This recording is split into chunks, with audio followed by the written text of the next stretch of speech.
给皇上请安，给熹贵妃请安。什么事？回皇上话，内务府拟好了给安嫔的封号，请皇上过目。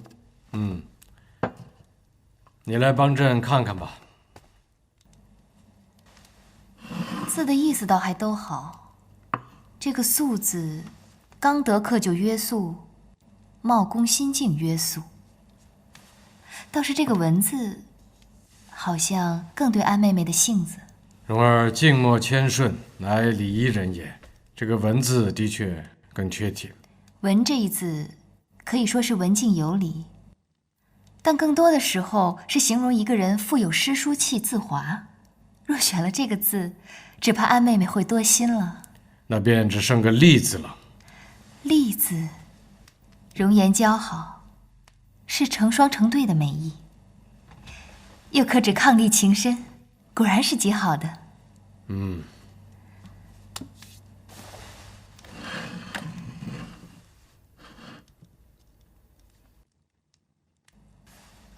怎么了，皇上？这字不好吗？安嫔是朕的妾室，怎么能跟朕夫妻伉俪呢？如果朕真的用了这个字封她，传出去，文武百官又要议论纷纷，说朕太过宠信妾室。苏培盛，奴才在。传旨下去，告诉内务府这几个字都不好，让他们重新选来。其实何必麻烦内务府？皇上只一个字给妹妹做封号，那是再好不过的了。一时间朕还真想不起来，不如你帮朕想一个。这样的事，臣妾怎么做主啊？这样，你写出来，朕看不合适的，朕再帮你改。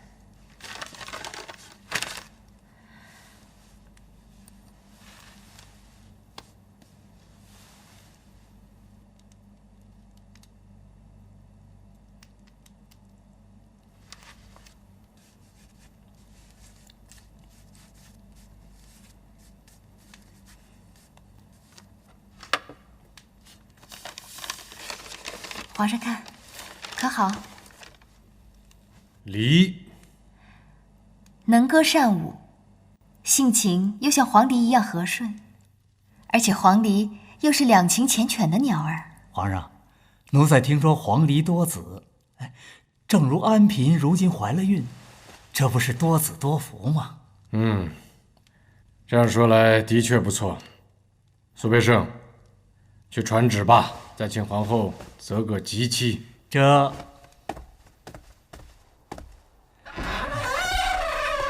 傅，今儿个怎么了？这么高兴？安嫔娘娘得了个好封号，怎么不高兴啊？哦，去跟雀鸟司说要50只黄鹂鸟，咱们去给安嫔娘娘贺喜。这想什么呢？这样出神。今日安妹妹大喜，倒叫臣妾想起来当年入宫的情景。臣妾与安妹妹还有梅姐姐是同日入宫，又一直情同姐妹。梅庄在的时候，朕没有好好待她，现在想起来，心里不安呐。如今臣妾已经位列贵妃，安妹妹也封了离妃，梅姐姐虽也封了惠妃，但世子追尊还未定。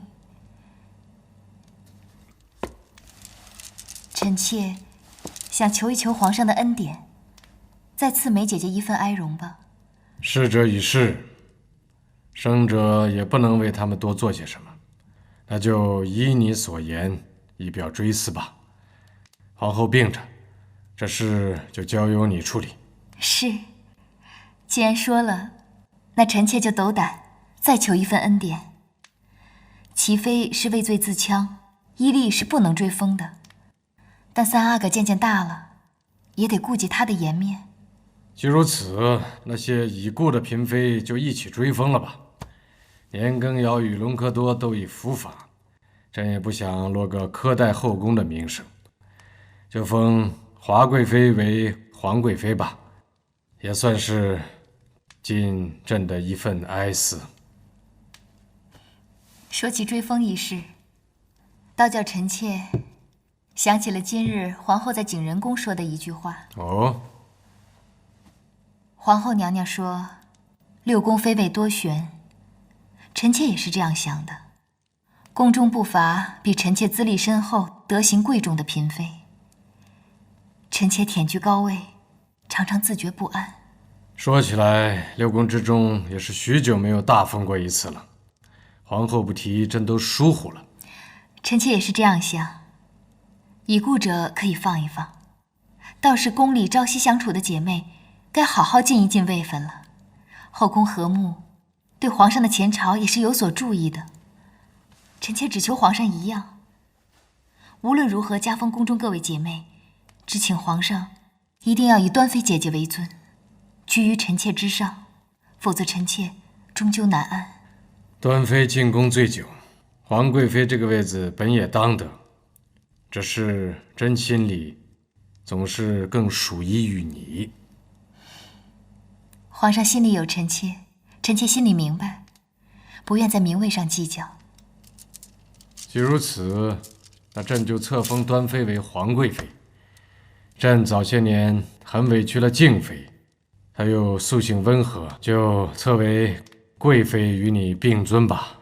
另外，新贵人也是伺候朕多年，就册为新嫔吧。皇上思虑周全，臣妾是万万想不了那么多了。你哪里是想的不周全，不过是等着朕开口罢了。你为别人求了这么多，又为别人谢了恩，自己怎么不求一点恩典呢？臣妾有皇上的宠爱，便是最大的恩典，别无所求。这熹贵妃的意思是让咱们和礼部商议着安排大封六宫的典礼。这些个日子当差，你们要打起12分的精神，这可是宫里头的大喜事儿，别出什么乱子。看见册封的单子了没？这以后后宫谁说了算？你们都得警醒着点儿啊！我告诉你们，这永寿宫的差事就是第一要紧的差事。